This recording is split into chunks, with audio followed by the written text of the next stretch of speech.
I am now proud to present to the graduates of 2003 and their families and friends, Dr. David Halberstam, an outstanding journalist, social historian, and terrific human being.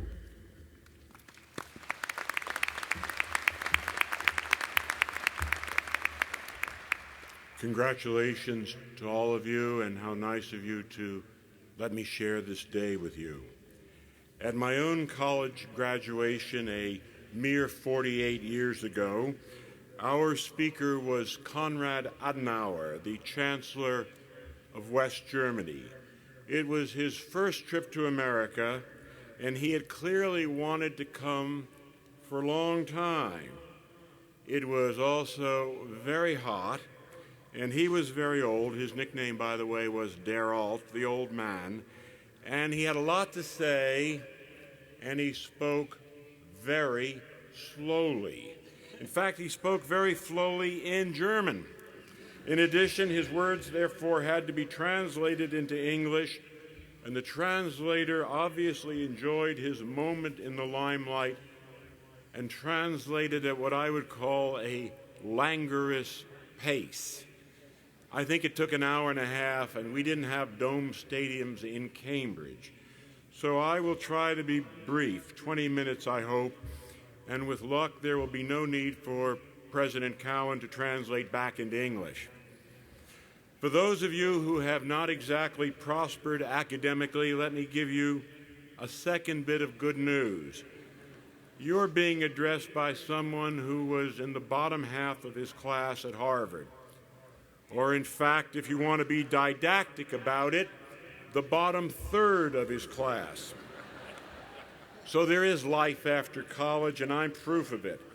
And so, I might add, was Henry Ford II, the grandson of the founder of the Ford Motor Company, who went off to Yale in the late 30s, where he proved to be a devoted playboy, but regrettably an indifferent student.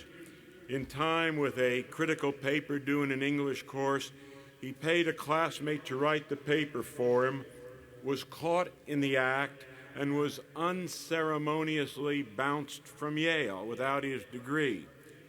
Still, the future was not altogether bleak for him. He managed to get a job after college with the Ford Motor Company, of course, and he was wise enough not to change his name, and he soon rose to the very top, becoming almost in record time the president of the company and thereby one of the most powerful and richest industrialists in the country. Much later, a somewhat rueful Yale, always on the lookout for a new building or two, the Henry Ford School of Business Administration, perhaps, invited him back for an honorary degree. And that day, Henry Ford stood up, held up his beautifully written speech, looked at the assembled Yale students and officials, waved the speech in front of them, and said, "And I didn't write this one either."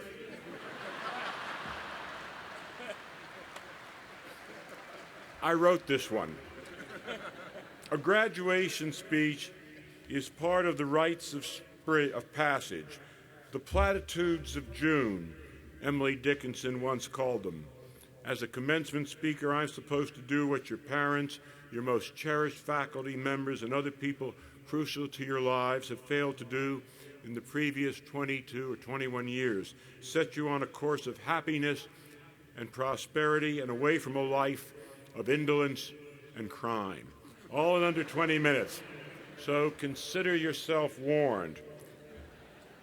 What an extraordinary moment for you, receiving your degree so close to the start of a new century and a new millennium, the country as well as you starting out with a clean slate.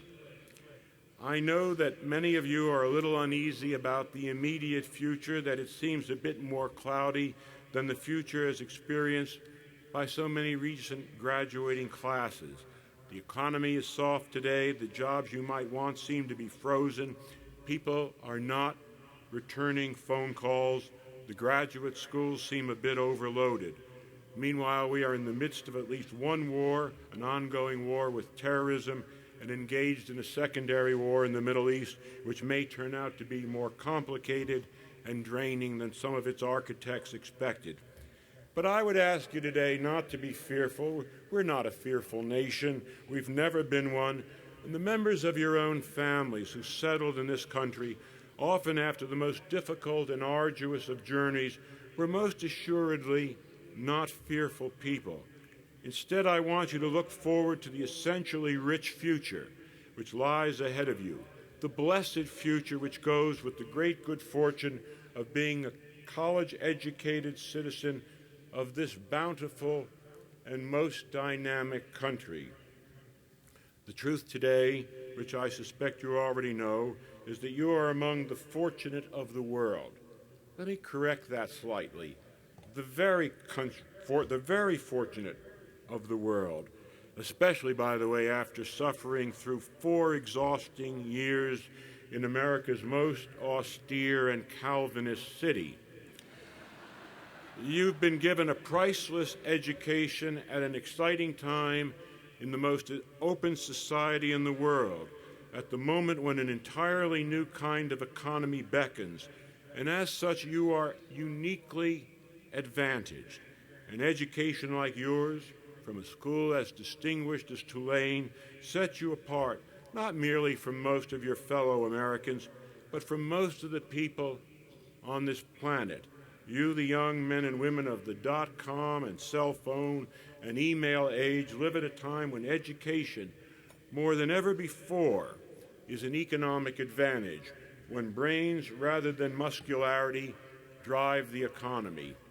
America, the country which most of you are fortunate enough to inhabit, is not merely a military superpower and a political superpower and an economic superpower, but perhaps at this moment, most critical of all, it is an educational superpower. This, more than anything else, may be the source of our strength in the coming century, the one quality which makes our national strength so renewable and makes us so much of a beacon to the ambitious of the rest of the world. America, a special place where ordinary people can transform themselves by dint of education and their hard work and innate energy into extraordinary people. Sometimes in America, we take our good fortune, our chance to ascend to the good life, for granted.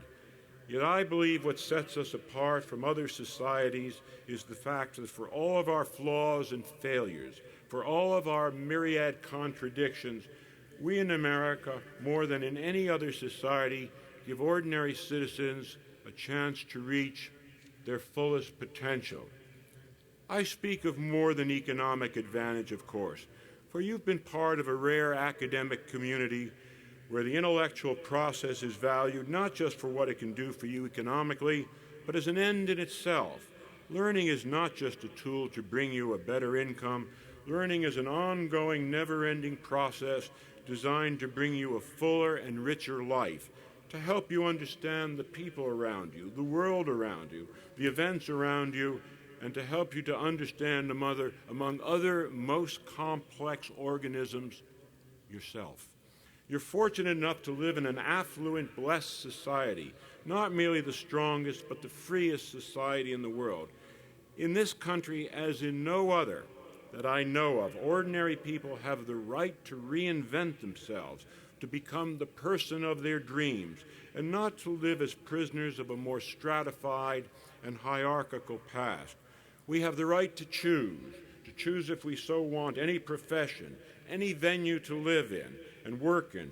As much as anything else, this is what separates us from the old world across the Atlantic and the old world across the Pacific, where people often seem to be doomed to a fate and a status predetermined even before their birth. We have the words of the great physicist, I. Rabi, to remind us of that special freedom, of the privilege which comes with choice. When he received the Nobel Prize, Rabi was asked by a journalist who came out to his house what he thought. What do I think, he said, what do I think? I think in the old country I would have been a tailor. I do not think the stunning success of this society took place by happenstance. Both by chance and by choice, I've become something of a historian of the second half of the 20th century. I graduated from high school in 1951, from college 55, and my professional career through the civil rights movement in Vietnam took me through the stormiest years of much of the last 50 years. And if there's any one great truth which categorizes that period in America, it is that this nation has systematically become more and more inclusionary in race, gender, and ethnicity, that we've made a constant and increasingly successful effort to make the playing field as level as possible and to open doors once firmly closed to so many. I thought of that yesterday as I flew in and the pilot announced that we were approaching Louis Armstrong Airport. Louis Armstrong Airport. And I'm one of those people who can remember when Louis Armstrong was a man and not just an airport. He was the most joyous and distinguished of Americans, probably the American best known and loved outside of our shores back in the 50s. In 1958, as a young reporter, I decided to do a magazine piece on him and traveled with him and his band from Atlanta to Nashville, where he was going to play. Now, of course, in those days, he could not stop at the highway for lunch at a restaurant, so lunch was packed.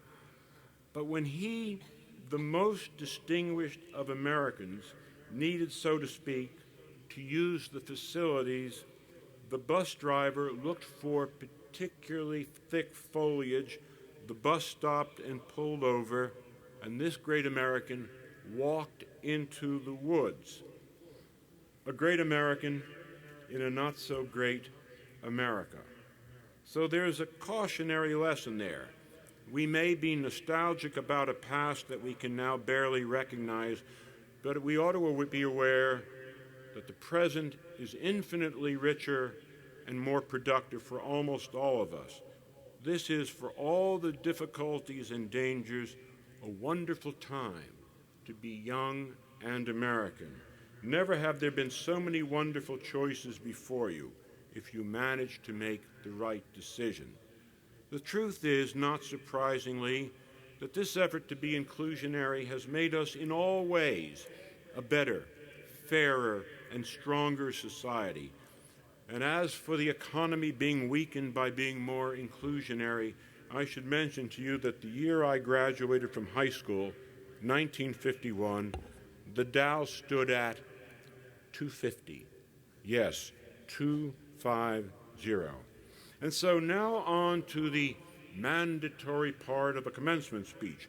Words of direction to the young from the old. The requisite geezer wisdom, mostly for the seniors among you.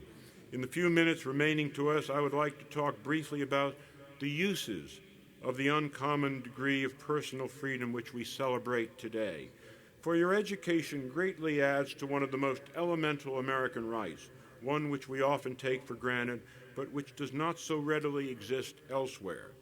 The freedom to make choices in life, a freedom often missing for those less privileged educationally. So what do you do with all that freedom?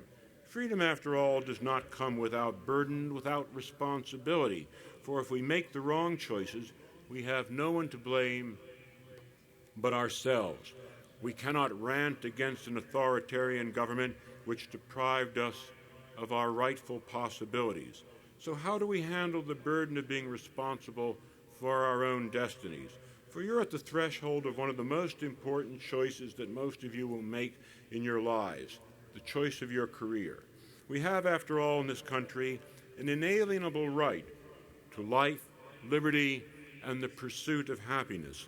Notice that wording, for we are not guaranteed happiness, merely the pursuit of it. Notice as well that the wise people who authored that phrase did not say pursuit of wealth, for the pursuit of happiness and the pursuit of wealth are by no means the same thing, nor do they by any stretch of the imagination generate the same inner sense of contentment and personal validity.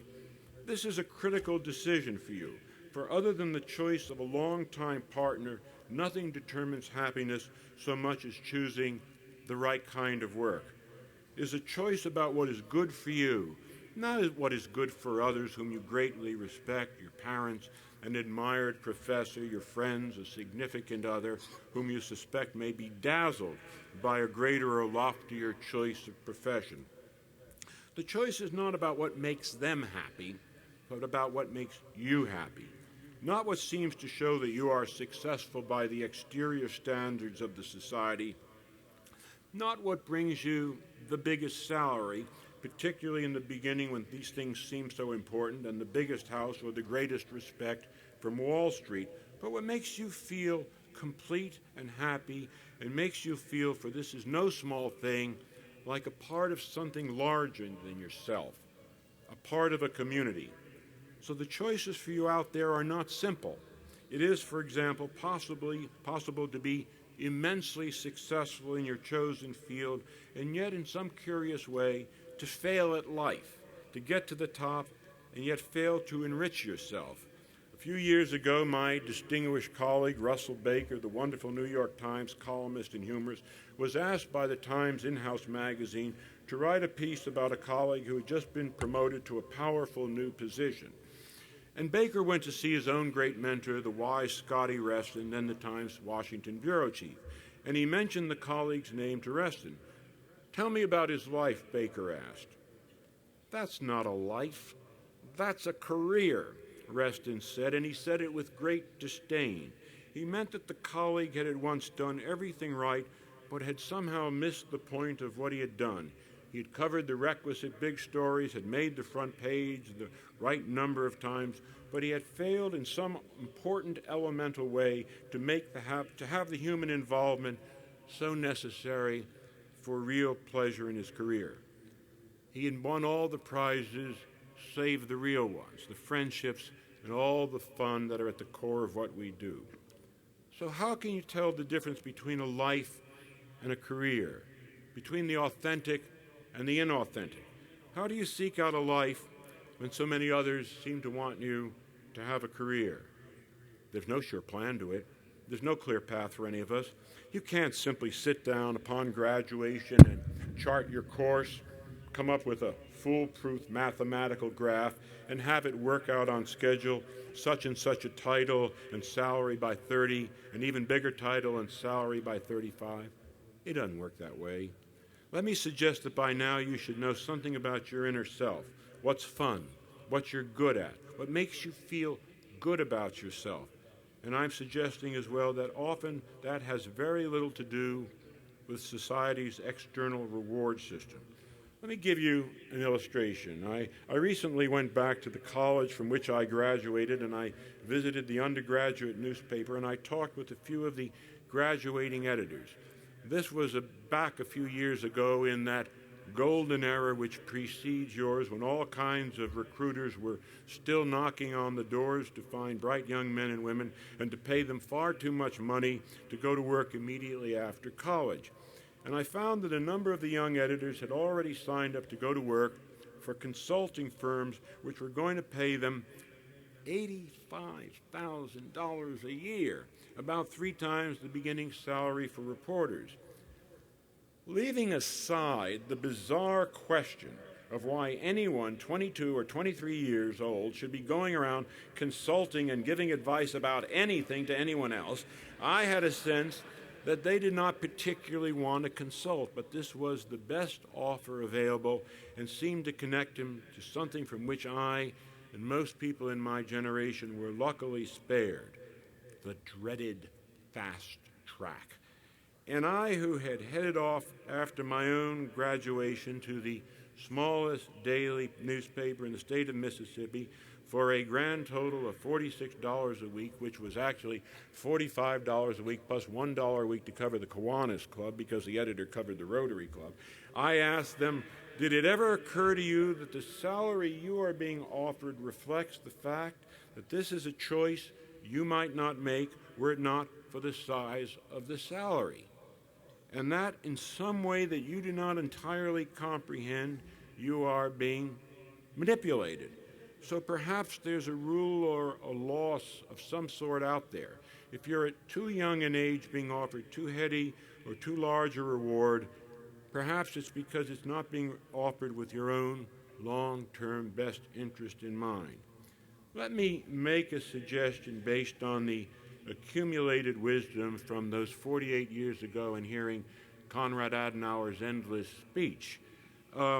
It did not necessarily do those young people a few years ago a great deal of good in recent years when the economy seemed to be so golden, to have people rushing in to compete for them in law or business or consulting, when success seems such a guarantee and so immediate, just one more easy step, everything plotted and lined up for you on the day after graduation. The truth is that in life we mostly stumble towards success. More often than not, we are successful only after we've failed. If things come too easily, we rarely appreciate them.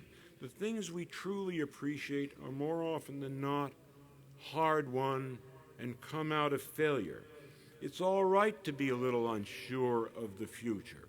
It's all right to take a job a little different from the one you expected, or to have to wait a bit on getting into graduate school.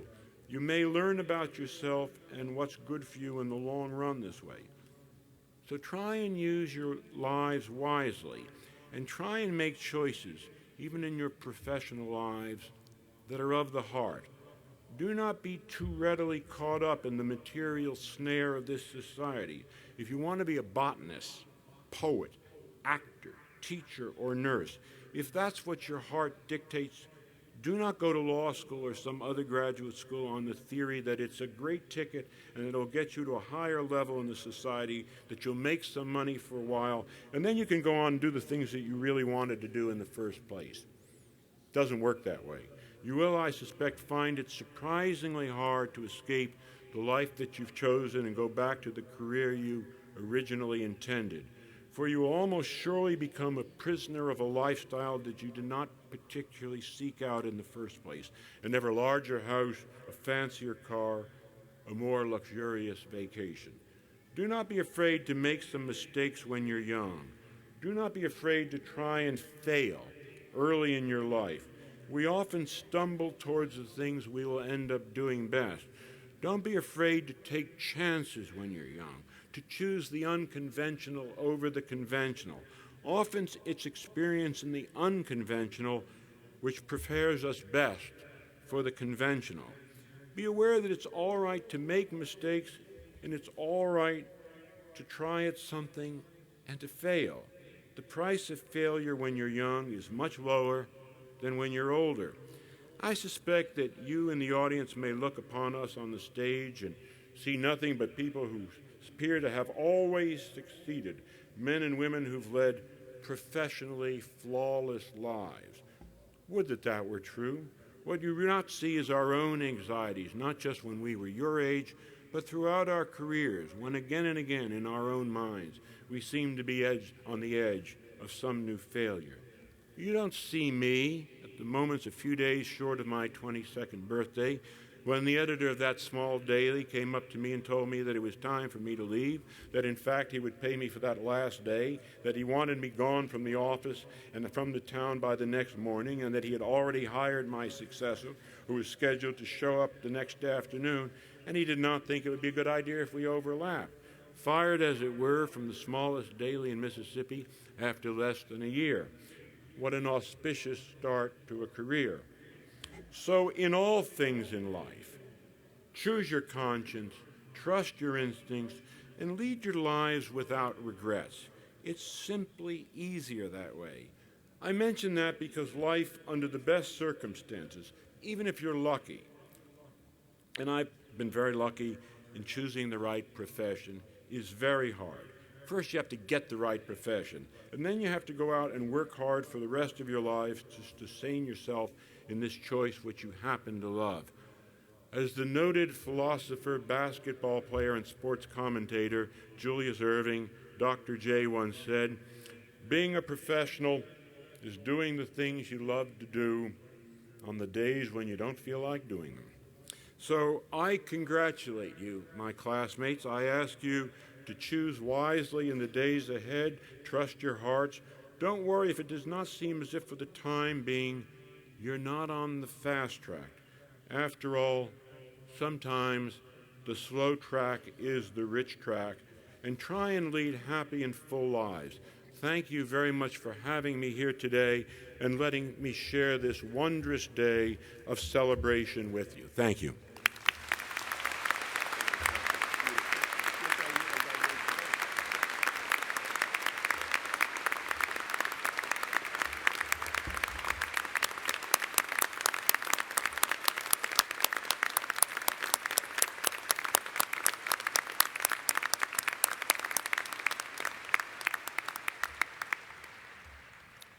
David, thank you for that beautiful and wise address. We are very appreciative of your remarks and for you being with us today.